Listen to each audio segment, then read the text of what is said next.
Okay, so let's talk about something huge. We're in the middle of a massive shift, a fundamental change in how we protect the tiny, powerful chips that, run our entire world. And this isn't just some security patch we're talking about. No, this is a complete, ground-up rethinking of the whole semiconductor supply chain. And honestly, that's not an exaggeration at all. It perfectly captures where we are right now. The old playbook for defending our digital world, it's just not cutting it anymore. We're making a huge leap from, just reacting to disasters to actually getting ahead of them, proactively anticipating them. So you got to ask, why this renaissance all of a sudden? Well, it's simple, really. The battlefield has completely changed. What we're trying to protect, it's become so much more complex than it used to be. I mean, the scale of this challenge is just staggering. Really, think about it for a second. A single tiny semiconductor travels through this global web of thousands of different touch points. And every single one of those connections, every single one, is a potential backdoor for an attacker. That's the complexity we're facing. And that brings us to the new paradigm, proactive security. You see, for years, cybersecurity was kind of like being a firefighter, right? You wait for the alarm, then you rush in to put out the flames. This new approach, it's about being the fire marshal. You're constantly inspecting, monitoring, and adapting your strategy to make sure the fire never even starts. It's this continuous, always on, always evolving process. Now, sitting right at the heart of this whole new approach is AI. But here's where things get really interesting, because AI presents this fascinating paradox. It is, at the same time, our most powerful new shield and our most vulnerable new target. And you really have to wrap your head around this paradox. On one side, you have AI giving us these unbelievable defensive powers, predicting threats before they happen, automating responses in the blink of an eye, mapping out all our assets. But, and this is a big but, the AI itself can be attacked. Think about something like model poisoning. An attacker can secretly teach the AI to make bad decisions, basically turning our greatest defense into our biggest liability. And just when you thought it couldn't get more intense, the stakes are about to get even higher. We are moving toward what's called agentic AI. These are autonomous systems that can make decisions and act all on their own.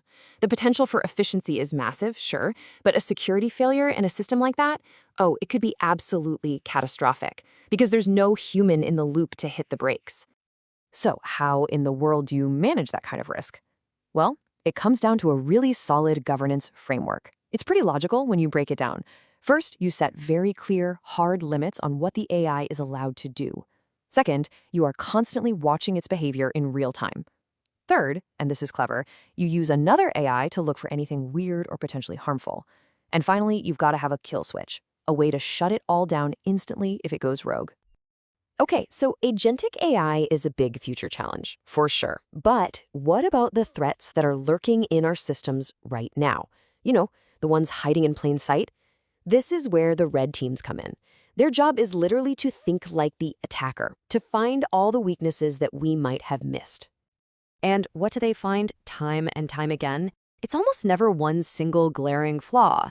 It's usually a chain reaction of seemingly small problems.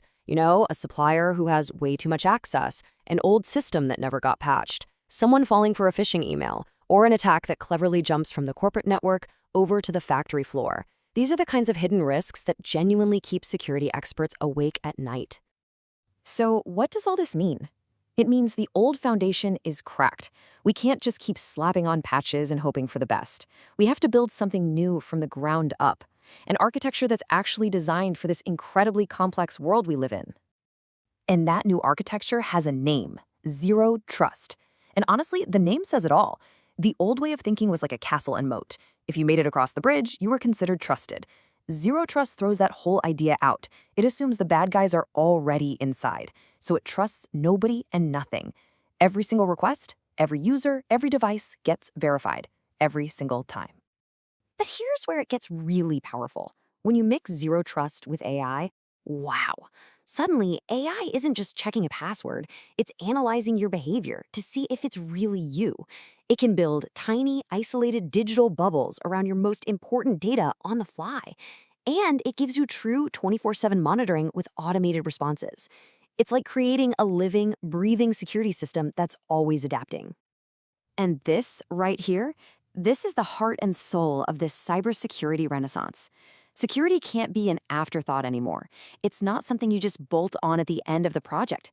It has to be woven into the fabric of our systems, right from the very first line of code, from the first stop in the supply chain.